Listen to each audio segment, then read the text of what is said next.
India का ज्ञान और शिक्षा का इतिहास बहुत ही रिच रहा है। सदियों तक ये एजुकेशन के बहुत सारे फेमस सेंटर्स का घर था।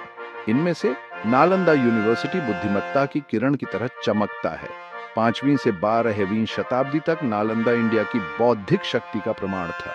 इसने दूर दूर से स्टूडेंट्स और स्कॉलर्स को आकर्षित किया, जो इसके वाइब्रेंट एकेडमिक माहौल में खुद को डुबोना चाहते थे।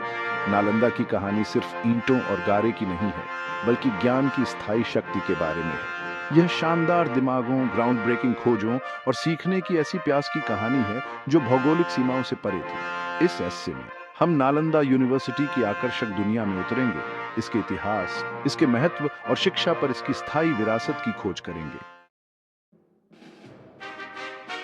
नालंदा यूनिवर्सिटी की कहानी 5वीं शताब्दी सी में गुप्त सम्राट कुमारगुप्त प्रथम के शासनकाल के दौरान शुरू होती है।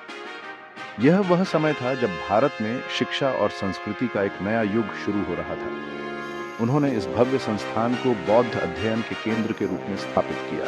नालंदा न केवल बौद्ध धर्म का अध्ययन करने का स्थान था, बल्कि यह विभिन्न विषयों में ज्ञान का एक विशाल भंडार भी था। सदियों से नालंदा हर्षवर्धन और पाल राजाओं सहित विभिन्न शासकों के संरक्षण में फली फूली। इन शासकों ने नालंदा को आर्थिक और सांस्कृतिक समर्थन प्रदान किया, जिससे यह संस्थान और भी समृद्ध हुआ।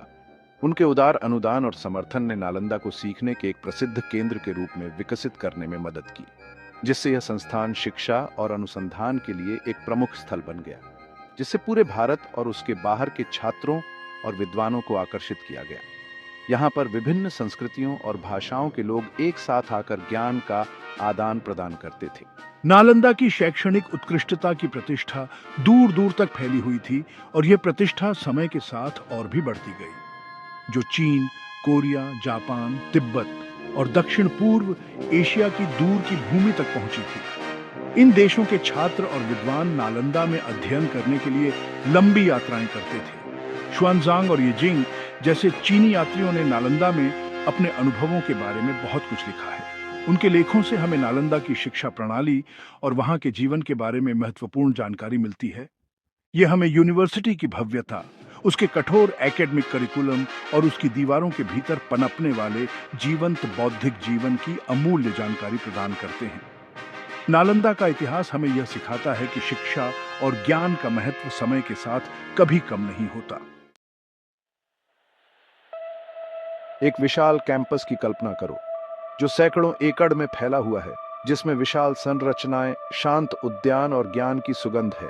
वो थी नालंदा यूनिवर्सिटी। इसके केंद्र में एक शानदार लाइब्रेरी थी, जिसे धर्मगंज सत्य का खजाना कहा जाता था, जिसमें बौद्ध और धर्मनिरपेक्ष ग्रंथों का विशाल संग्रह था। लाइब्रेरी ज्ञान के संरक्षण और प्रसार के लिए विश्वविद्यालय की प्रतिबद्धता का प्रमाण थी। यह कैंपस कई मठों, मंदिरों, क्लासरूम, ध्यान हॉल और छात्र छात्रावासों का घर था। ऐसा कहा जाता है कि नालंदा में 10,000 से ज्यादा छात्र और 2,000 शिक्षक रह सकते थे। इमारतों की वास्तुकला में विभिन्न शैलियों का मिश्रण दिखाई देता है, जो विश्वविद्यालय के भीतर पनपने वाली सांस्कृतिक विविधता को दर्शाता है। नालंदा में छात्र बनना सबसे समर्पित और बौद्धिक रूप से प्रतिगिफ्टेड व्यक्तियों के लिए आरक्षित था। एडमिशन बहुत कम्पिटिटिव था। कठोर प्रवेश परीक्षाओं के साथ उम्मीदवारों के ज्ञान और योग्यता का परीक्षण किया जाता था। छात्र अलग अलग बैकग्राउंड से आते थे, सामाजिक नियमों से परे ज्ञान की अपनी साझा प्यास से बंधे हुए थे। नालंदा में जीवन अनुशासित और डिमांडिंग था। छात्रों ने एक सख्त डेली रूटीन का पालन किया, खुद को अपनी पढ़ाई, ध्यान और विद्वानों की बहस के लिए समर्पित कर दिया। क्रिटिकल थिंकिंग, एनालिटिकल स्किल्स और चुने हुए विषयों की गहरी समझ को बढ़ावा देने पर जोर दिया गया था। भाग 5, ज्ञान की खोज, विषय और शिक्षण विज्ञान। यह अध्याय हमें प्राचीन भारतीय शिक्षा प्रणाली की गहराई में ले जाएगा। नालंदा यूनिवर्सिटी एक बहुविषयक संस्थान था, जहां विभिन्न प्रकार के विषय पढ़ाए जाते थे, जो बौद्ध अध्ययन, दर्शन, तर्क और अन्य महत्वपूर्ण विषयों को शामिल करता था।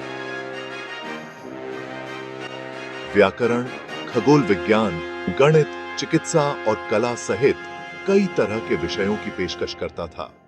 इन विषयों का अध्ययन छात्रों को व्यापक ज्ञान प्रदान करता था।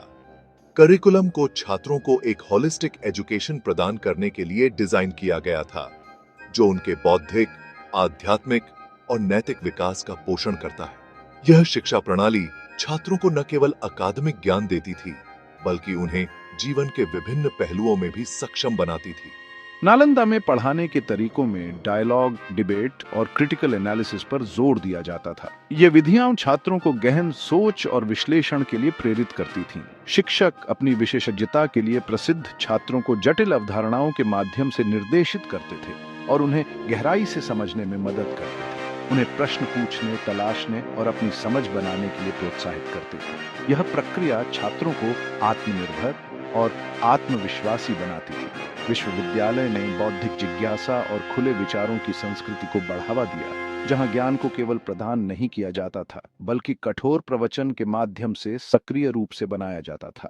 ये वातावरण छात्रों को स्वतंत्र रूप से सोचने और अपने विचारों को व्यक्त करने के लिए प्रोत्साहित करता था, जिससे एक समृद्ध और गतिशील शैक्षिक अनुभव का निर्माण होता था।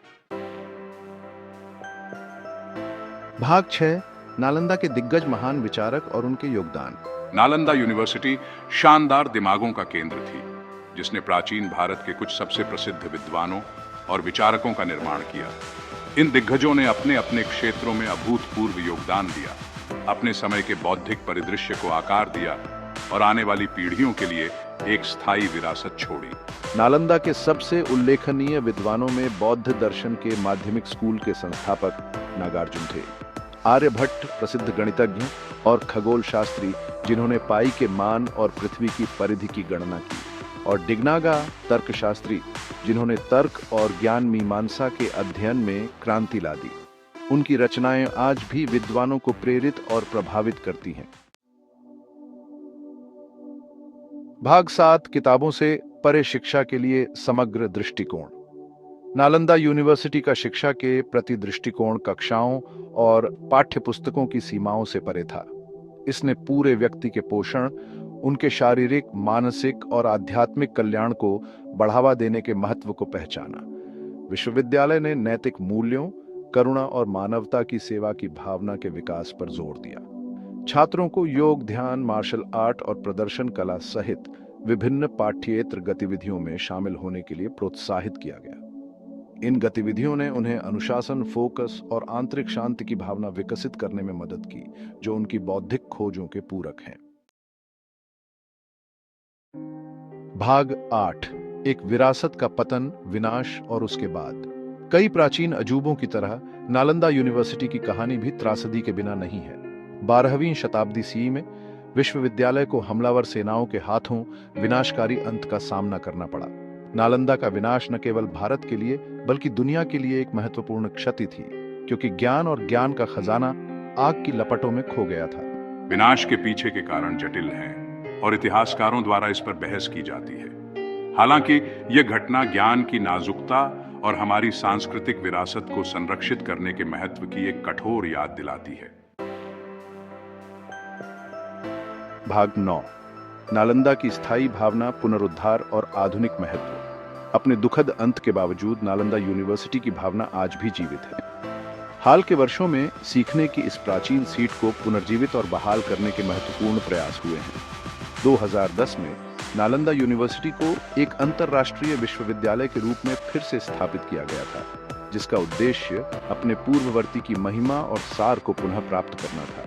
नई नालंदा यूनिवर्सिटी अंतः विषय अध्ययन, वैश्विक सहयोग और उत्कृष्टता के प्रति प्रतिबद्धता पर ध्यान केंद्रित करने के साथ अपने शानदार पूर्वज की विरासत को आगे बढ़ाती है। यह ज्ञान के प्रति भारत की स्थायी प्रतिबद्धता और शिक्षा में वैश्विक नेता के रूप में अपनी भूमिका के प्रतीक के रूप में कार्य करता। भाग 10, निष्कर्ष, अतीत से सबक, भविष्य के लिए प्रेरणा। नालंदा यूनिवर्सिटी भारत की समृद्ध बौद्धिक विरासत और ज्ञान की दुनिया में उसके योगदान के प्रमाण के रूप में खड़ी है। यह प्राचीन विश्वविद्यालय न केवल शिक्षा का केंद्र था, बल्कि यह एक ऐसा स्थान था जहां दुनिया भर के विद्वान और छात्र एकत्रित होते थे, विचारों का आदान प्रदान करते थे और ज्ञान की सीमाओं को आगे बढ़ाते थे। इसकी कहानी महत्वाकांक्षा, दृढ़ता और ज्ञान की अथक खोज की कहानी है। नालंदा के विद्वानों ने विभिन्न विषयों में गहन अध्ययन किया, जिससे विज्ञान, गणित, खगोल शास्त्र और चिकित्सा जैसे क्षेत्रों में महत्वपूर्ण प्रगति हुई। जबकि भौतिक संरचनाएं ढह गई होंगी, नालंदा की विरासत आज भी जीवित है, जो हमें शिक्षा में उत्कृष्टता के लिए प्रयास करने और ऐसे संस्थान बनाने के लिए प्रेरित करती है जो आलोचनात्मक सोच, नवाचार और सीखने के प्यार को बढ़ावा देते हैं। आधुनिक विश्वविद्यालयों और शिक्षण संस्थानों में नालंदा की भावना को देखा जा सकता है, जहां छात्र और शिक्षक मिलकर नए विचारों और खोजों की दिशा में काम करते हैं। जैसे जैसे हम आगे बढ़ते हैं, आइए हम नालंदा के गौरवशाली अतीत से प्रेरणा लें और एक ऐसे भविष्य के निर्माण की दिशा में काम करें जहां ज्ञान की कोई सीमा न हो और शिक्षा व्यक्तियों और समाजों को उनकी पूरी क्षमता तक पहुंचने का अधिकार देती है। तकनीकी प्रगति और वैश्विक कनेक्टिविटी के इस युग में हमें यह सुनिश्चित करना चाहिए कि शिक्षा सभी के लिए सुलभ हो और यह समाज में सकारात्मक परिवर्तन लाने का साधन बने। नालंदा की कहानी एक अनुस्मारक है कि ज्ञान की खोज अंतहीन यात्रा है और इसका प्रभाव समय और स्थान से परे हो सकता है। यह हमें सिखाती है कि सच्चा ज्ञान वह है जो पीढ़ियों तक जीवित रहता है और समाज को प्रगति की दिशा में प्रेरित करता है।